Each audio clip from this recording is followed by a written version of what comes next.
ஏறுகின்றார்.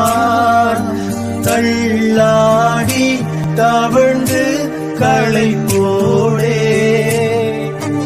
என் இயேசு குருசை சுமந்து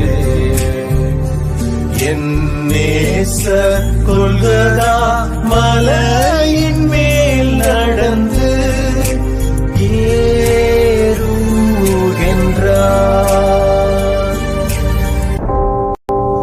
கன்னத்தில் அவன் ஓங்கி அடிக்க சின்ன பிள்ளை போல் ஏங்கி நின்றான்.